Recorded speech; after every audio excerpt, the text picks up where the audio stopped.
and change you'll ever get is from God. It's going to come from the Lord, or it's not going to come at all. It's going to come when you admit that you can't do it and that you've got to have His help. But pray that your flight not be in winter, neither on the Sabbath day. For then shall be great tribulation, such as was not since the beginning of the world to this time, no, nor ever shall be. And except those days should be shortened, there should no flesh be saved. But for the elect's sake, those days shall be shortened. Now it says, those days shall be shortened. What days? It says, for then, for at this specific time there will be great tribulation and great trouble, the worst there's ever been on planet Earth. To keep this in context, this is depicting a time during massive tribulation, great troubles. In fact, this time of tribulation is when those in Judea are told to go flee to the mountains. When the abomination of desolation is set up, that's going to be the great tribulation according to the context of the Bible. God gives us a location for that, and that is in Jerusalem, right? The great tribulation. He said there will be great tribulation. Somehow, people get this term great tribulation and they apply it to everything. But unfortunately, that's not what's in the Bible all over the place. Just as sure as it was the Jews who were burned, right? They were bald, not everybody else. Do you see that? He says, Matthew 24:15, and you shall therefore see the abomination of desolation spoken of by the prophet Daniel stand in the holy place. Whoso readeth, let him understand. Then let them which be in Judea flee into the mountains. Let him which is on the housetop not come down to take anything out of his house. That means don't go back to get your good stuff, your important things. Just leave. And he says, neither let him which is in the field return back to take any of his clothes. That's an abandonment of all material things. And woe unto them that are with child, and them that give suck in those days, those with babies. But pray ye that your flight not be in winter, neither on the Sabbath day. Why not on the Sabbath? Now this is curious. I'm going to give you guys my personal insight. Why would Jesus say, but pray that your flight not be in winter, neither on the Sabbath day? Well, here it is. You ready for this? This is something I understood from the beginning. I never really shared this. I think I shared it a couple of times. But I don't really share these things because it takes a lot of context. And I don't like to get into arguments or anything like that. But if the abomination is set up in the holy place and somebody has taken over Jerusalem, right? Somebody has also erected a type of odd worship there. We know that's the beast from the book of Daniel. And they shall pollute the sanctuary of strength, and shall place the abomination that maketh desolate there. That was spoken of by the prophet Daniel. A force coming into Jerusalem, taking it over. And by war, they just totally obliterate the whole place. But they set up a figure there, a god. They set up a god there. They set up a strong point. So when everybody sees this, that's the ultimate desecration of God's holy land. And when he said, when you see this, then flee. Why? Because he's not going to stop them from coming into Jerusalem. They're going to trample it underfoot 40 and 2 months. And if they do this, Jerusalem is going to be totally taken over, and those people there, if they're caught there, God has already given his decree. Why? Because that was declared in the book of Jeremiah as part of God's indignation for what they did in the book of Jeremiah. And his indignation is the trampling of Jerusalem underfoot 40 and 2 months. Why? Because he called them the daughter of Babylon. And he's going to purge his vineyard, Isaiah 5. He's going to purge that vineyard, his own vineyard that he loves. Above all things, he's going to purge it. When this time hits, he's not going to favor anybody in this if they're caught in that place. He already gave them their fate. He already spoke. It's in prophecy.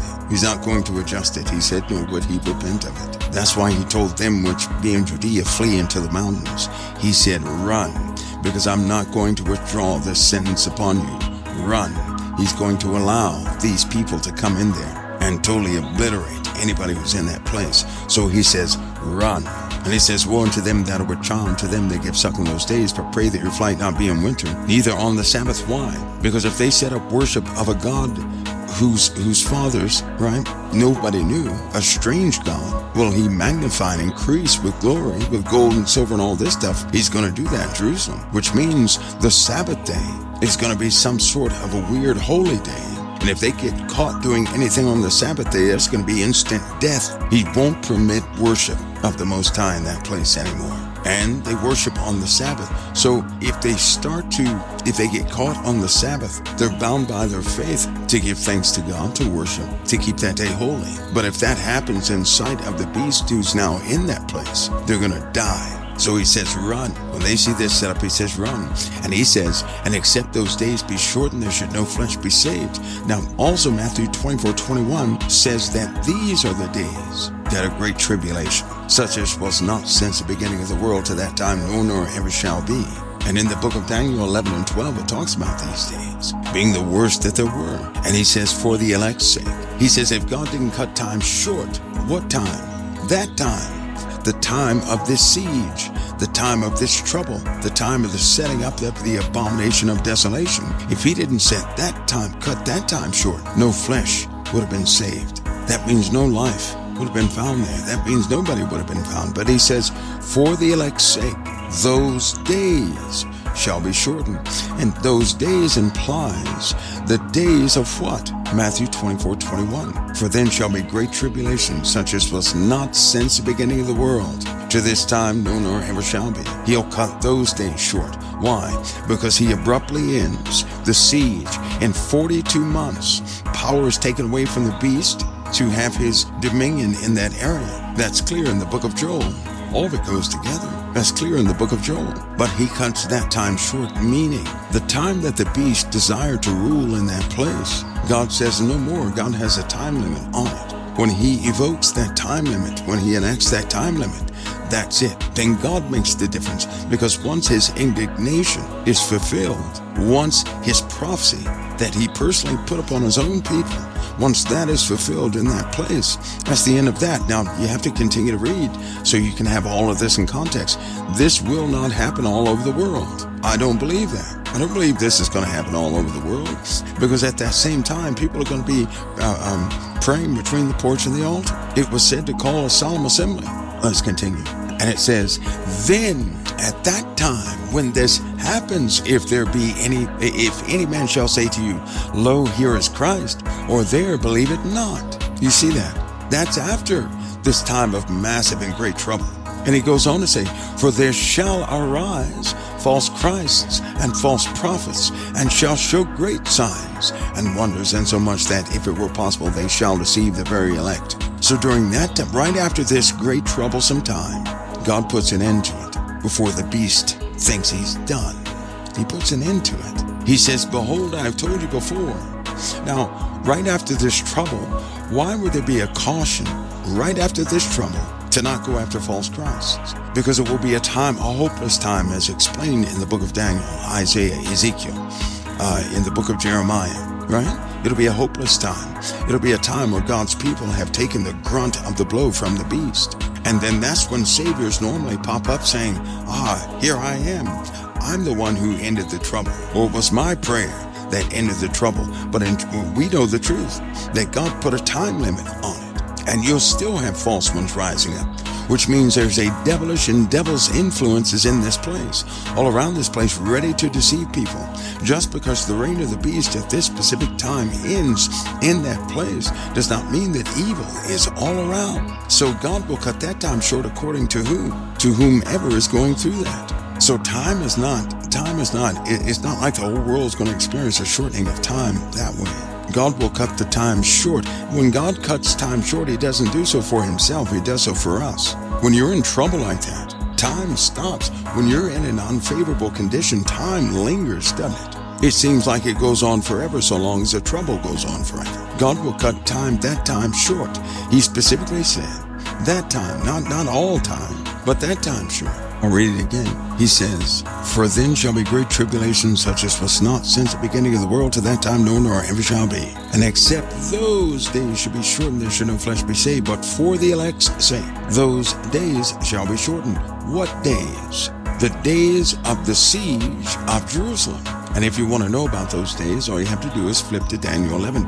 Now, but before you go any further, it's important that you have this in context. So the rest of this has to be read, right? You can't stop there and say, I got the whole picture. It won't work that way. You have to know the rest of it, because the rest of the world, the rest of the saints, and the rest of it, those who are watching this, because it's very clear in Scripture, people will see this from afar. They're not going to be touched by it. They will see it from afar. Some of the same people will fight against the beast. So everybody at this time is not some evil, overtaken individual. That's not what will happen. He's going to cut that short. Anyway, So this siege, if we look at Daniel 11, I'll show you something right here real quick. Daniel 11 says the exact same thing as what I said here in Matthew 4:15 through 24:28. So let's go to Daniel 11. Let me read this for you real quick. He's talking about the entry of the beast into Jerusalem. And here's how it starts. At the time appointed shall it return and come down toward the south. This is Daniel 11:29. Shall it come down to the south, but it shall not be as the former or the latter. For the ships of Shittim shall come against him. Therefore he shall be grieved and return and have indignation against the holy covenant. So shall he do. He shall even return and have intelligence with them that forsake the holy covenant. Intelligence means they have co-opted a plan to go into something like what they're doing right now in closed channels. If you don't think there is a plan to take Jerusalem right now, you're just sadly mistaken. If you think that's years off, you're sadly mistaken. And arms shall stand on his part. Arms in this case are armies. They'll stand on his part, and they shall pollute the sanctuary of strength, and shall take away the daily sacrifice, and they shall place the abomination that maketh desolate, and such as do wickedly against the covenant, those that don't like the holy covenant. But that land is given to God's people. Those who don't like that holy covenant shall he corrupt by flatteries. He's going to recruit even more. But the people that do know their God shall be strong to exploit, and they that understand among the people shall instruct many, yet they shall fall by the sword, and by flame, and by captivity, and by spoil many days. Do you hear that? That has been context too, yes. Those that know their God will be strong to exploit, but they're going to fall by the sword. That means they're going to be killed, and by flame, burnt up, and by captivity, taken as prisoners, and by spoil, captured and traded off for things. Many days, he says. Now when they shall fall, they shall be holpen with little help. Hope, that word holpen means helped, with little help. And it explains how people are going to help them. But many shall cleave to them with flatteries. That's when somebody comes to somebody else who is in prison. Their land is decimated, and they say, well, just hang in there. We're going to do something one day. That's when they have a meeting at the UN and say, well, we've got to do something about this. Kind of like the Ukraine. All those people dying over there, right? In the Ukraine, the innocent folks dying in the Ukraine. Some of the innocent Russians dying, and people are saying, well, we got to put our heads together so that, the innocent people, they won't die. But they're dying every single day. They're just talking, yep. They're doing nothing about it. In fact, they're promoting more war. That's when you cleave, or that's when you embrace someone with flatteries. By speech, you're giving them false hopes. You're telling them exactly what they want to hear. That's what a flattery. That's when you flatter someone. That's what you do. So it sounds like politics. But they shall cleave to them with flatteries. But now take note, many are going to die. Many are going to be burned up. They're going to die by the sword. Now God is doing this. Now listen to what he says. Now when they shall fall, they shall be hoping with little help, but many shall cleave to them with flatteries. And some of them understanding shall fall. They shall fall. Some of them understanding shall fall. Those are the ones who know who Christ is. They're still going to fall, to try them, to purge, and to make them white even to the time of the end. But it is yet for an appointed time. There we are. That appointed time. That's that time being cut short. The time that people thought they had, that the beast thought he had, is going to come to an abrupt end before he's even ready. Because he was caught by surprise in the book of Revelation when his kingdom was thrust into darkness. Let's continue to read. So, and some of them understanding shall fall, to try them and to purge them and to make them white, even to the time of the end, because it is yet for an appointed time. And the king shall do according to his will, and he shall exalt himself and magnify himself above every god, and shall speak marvelous things against the God of gods, and shall prosper. Listen, this is the most important part. And he will prosper. He will do exactly what he wants to do until the indignation be accomplished. That indignation to be accomplished is God's indignation.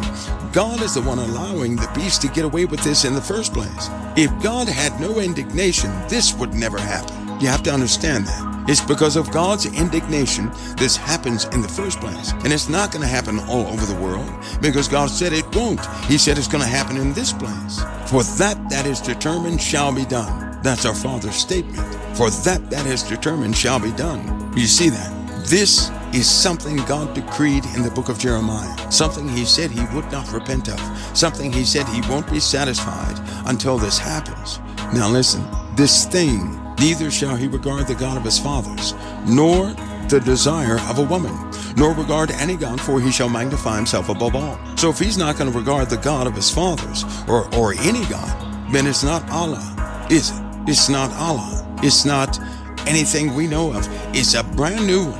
And a brand new one is what they talk about now, is what you are being steered toward now. It's why I can't stand that term, trust the science. I know what that is. I've heard the back talk on that, and they're actually doing it. But in his estate shall he honor the God of forces, and a God whom his fathers knew not shall he honor with gold and silver and precious stones and pleasant things. You see that? And at the time of the end, the king of the south, now this goes, others out of other kingdoms go against this guy. There's a squabble, and then others go against this guy. They go against him. Now listen to what it says in chapter 12.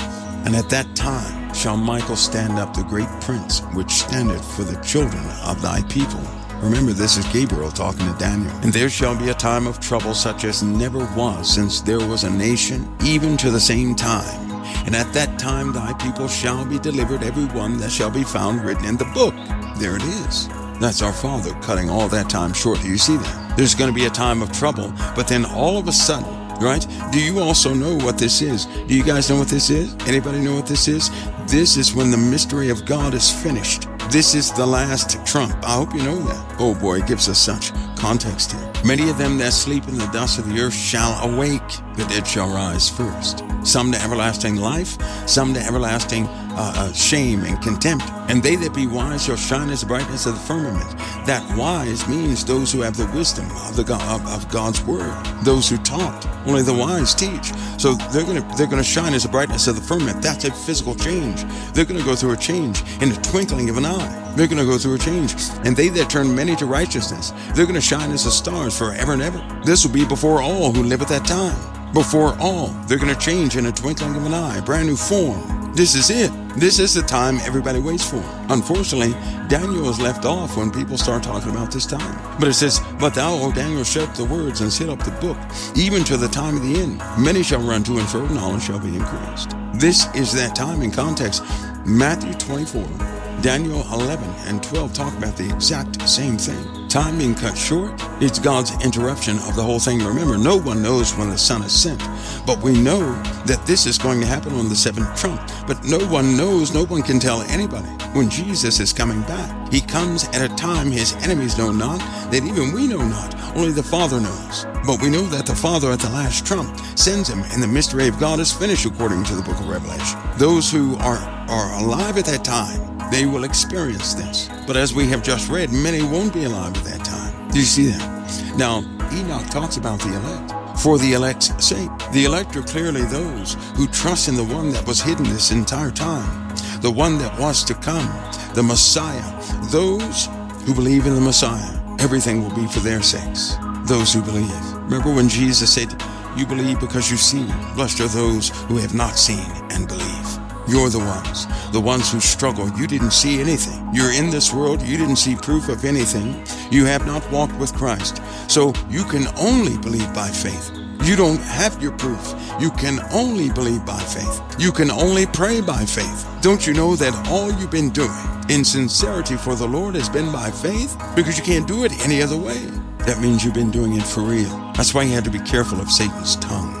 That would weaken you. The tongue that says, well, you're just, you're not going to make it unless you do it this way. Stop listening to him because you're doing everything by faith. You're reading a book, but you're believing by way of your soul and heart. God put that in you. That's your seal.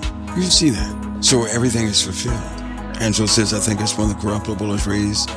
That's right. That's exactly. See, right here, Daniel 12:2. And many of them that sleep in the dust of the earth shall awake, some to everlasting life, and some to shame and everlasting contempt. You see that? Oh, there we are. Some to shame and everlasting contempt. Now, this part is often not, well, it's spoken about, it's just not emphasized in this popular narrative that people speak by. They leave that part off. It's in the New Testament, it's just not spoken of. Not spoken of at all. That people will be raised from the dead, but some will not go with the Lord. Some are going to be condemned. That is a specific type of person. The other ones will be raised. To be raised and to go with the Lord is to be raised incorruptible. That's why they shine with the brightness of the firmament, of the stars. When you guys see a dangerous constellation you're about to see in the heavens, no one will miss it. They will explain it to you guys as something else. I'm telling you right now, it's a constellation of doom. This constellation has only come 4 times. Don't ask me how I know about it. Don't ask me why this is not aligning with everybody else's say-so. I'm telling you right now, you're going to see a brand new constellation. That means more than one light in the sky. That's going to be a constellation of absolute 100% judgment. When you see that constellation, make sure your house is in order. There'll be no playtime from that time forward. And whatever you've gotten away with prior to that time, you better believe you're going to be watched and scrutinized. That's also going to be the time when many begin to die strange occurrences. You will witness many strange things. And all the while, this constellation will be a witness. It will grow in the heavens, only to a point, and it won't move. And while everybody else is living their life in the world, prospering in everything they can prosper in, compromising for the sake of more money, keep yourselves clean of greed, of betrayal. Don't dwell on those who have gone against you. Remember, when you face the Lord, it will be about what you did to everybody else, not what everybody else did to you. Let the Lord be your avenger. Take no vengeance yourselves. These days are close, and they will not be fun for anybody. These days require absolute sobriety. Let the Lord instruct you. If you feel that calling of sincerity upon your spirit even now, if you feel that there's a seriousness to your studying in the Word of God right now, there's a reason for that. I would say that just about everybody who believes in Christ, they feel that call to sincerity. They feel that things are not a game anymore. The things you used to get away with a long time ago, you dare not do those things today. It feels dangerous today to play with anything, doesn't it? And how many of us have slipped off on an exit only to get quickly back on that straight and narrow again? Because we say to ourselves, I can't do this. Something serious is forming. Where is it? Most people are spending their days waking up trying to find out what in the world it is. What is it? They're on the internet and everywhere else. They're trying to see who's going to speak it. They have not identified it yet, but they know something is growing. Something is forming. Something is coming. And whatever it is unlike anything else. Popular narrative. It's not going to do in these days. People are really starting to look for meat. Many have had enough milk. Many are actually searching out the truth no matter what the consequences are. And that's very promising, because that's an actual marker of the last days that God gave us in the Old Testament. The change in the saints is the timepiece of all things. Well, now you know. And it's strange that out of all the people that word elect, Enoch spoke of it most. He spoke of the elect all the time. He identified them. He told them not to worry. He understood their sufferings, what they had been drawn into. But he also said in their heart of hearts, they did believe. Many were beguiled. Do you not know that it's said both in the Bible and Enoch, your days of beguilement will soon be over. The days where you are led astray will soon be over. And that is beautiful. That's an acknowledgement that yes, you have been led astray, but that won't happen again. You're going to be brought home. That is beautiful, because the Lord will break us from any and all things that we once carried. I'm going to read this. And I saw there a host of angels at punishment going, and they held scourges of chains and iron and bronze. And I asked the angel of peace, who went with me, saying, to whom are these who hold the scourges going? And he said unto me, to their elect and beloved ones, that they may be cast into the chasm of the abyss and valley. Now listen, this word elect and loved ones means their favorite people and the ones they love. Now he's talking about the fallen angels. I'm going to read this again. And I saw there a host of the angels of punishment going. The angels of punishment began to move, and they held scourges and chains of iron and bronze.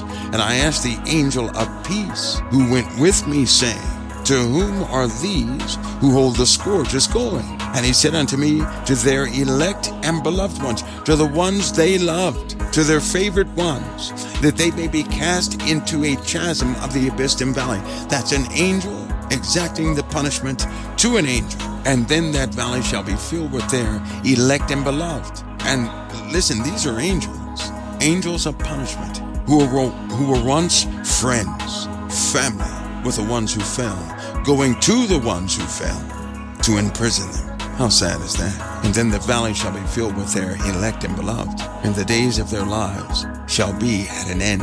That's going to be the end of them. And the days of their leading astray shall not be thenceforward be reckoned. And in those days the angels shall return and hurl themselves to the east upon the Parthians and Medes. You live in those days, by the way. They shall stir up kings, so that the spirit of unrest shall come upon them, and they shall rouse them from their thrones, that they may break forth as lions from their lairs, and as hungry wolves among their flocks. And they shall go up and tread under foot the lands of his elect ones, and the land of his elect ones shall be before them a threshing floor. He's talking about Jerusalem. And the land of his elect, not the devil's elect, but God's elect, and the land of his elect ones shall be before them a threshing floor and a highway. So in the Middle East, angels are hurled toward the Middle East. They rouse up the kings. These kings, these people who are ruling, they have a change of heart and mind, and they finally assault Israel, specifically Jerusalem. Just what we were reading about. All of this goes together, by the way. And the land of his elect one shall be before them a threshing floor and a highway. But the city of my righteous shall be a hindrance to their horses.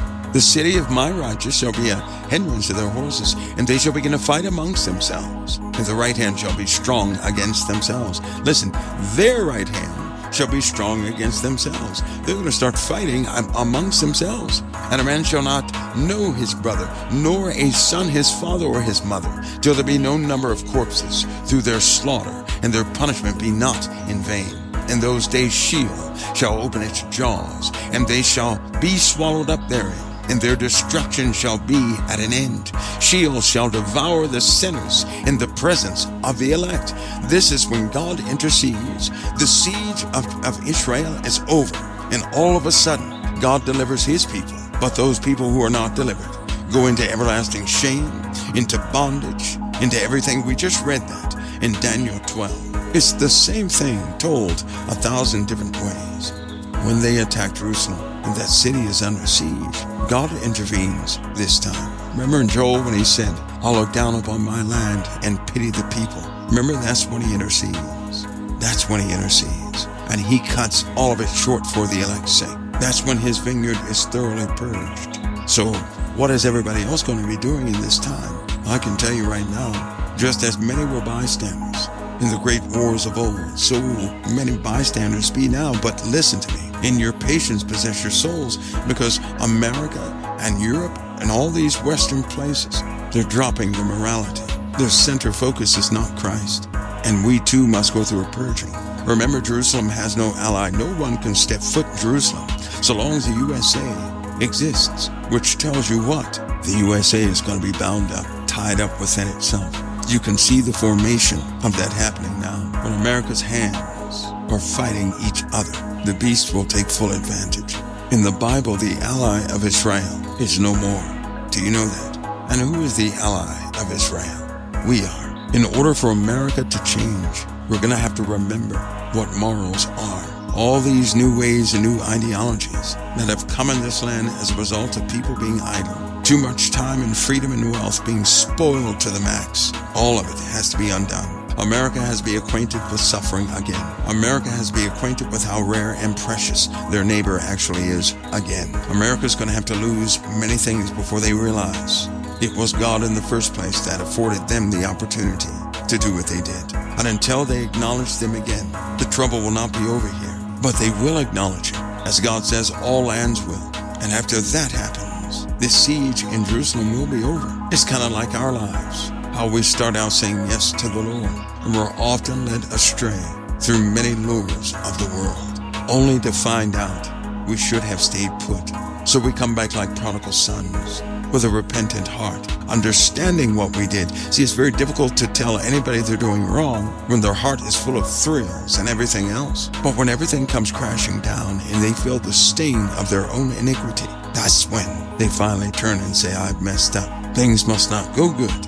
All this must come crashing down. And then people will realize they've messed up and they have drifted. And then people will return. Only then will people return. It is the story of the prodigal son.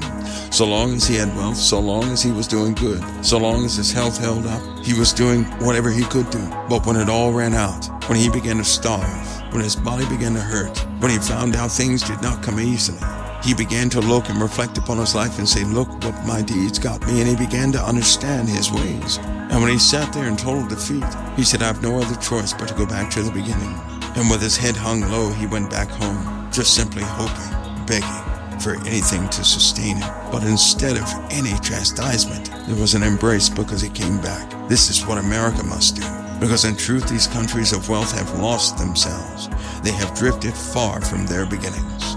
They don't know what suffering is. When that happens, because we have to go through it, that's when we become a nation again. That's when a value system comes back. And then oddly enough, in the Bible it mentions a new alliance that forms against the beast, that will overcome the beast through God's strong arm. These nations that were once enemies, during the time of the takedown of the beast, they won't be enemies, but will join themselves. But they will be split until that time comes. So ready yourselves. This is why, my personal opinion, a person who would say, well, I'm not going to be here when the bad stuff happens, they're deceiving themselves. Their whole life has been that way. And every day they keep saying the same thing, deceiving themselves. All they need to do is look at their lives, and there'll be no need for further sufferings. All they need to do is be obedient. There'll be no need for correction. But so long as we think we have the answer, and that our path is going to be established, and that doesn't align with the path of the living God, we're going to have that type of correction. We're going to have it, and we're going to know it. And the cost is going to be great. And that is soon to begin. That's not far off. That's not even years off. You could say right now effectively, certain things have been delayed or being held back by sweat, blood, and tears. Right now, people are dying, so you don't have to die. But they're not going to win out. I can tell you that right now. The efforts are failing. And so everything begins fairly quickly. Remember something. So long as America is America, no one can assault Jerusalem. But we know by prophecy those days must end. Something happened to America. Something happened to Europe. Something happened to the UK. Western alliances broke down. They were weakened big time. Other powers took over, suppressing. And we learn our lesson and are abased enough to go back to the living God and say, forgive us. Let us learn of you, Lord, now. So something heavy is coming. Get yourselves ready. Always be ready. It doesn't even necessarily, you don't have to pinpoint everything that's going to happen. Be ready for the Lord's truth to take effect. Prepare your souls that you're not weak in any area. There are areas of our lives.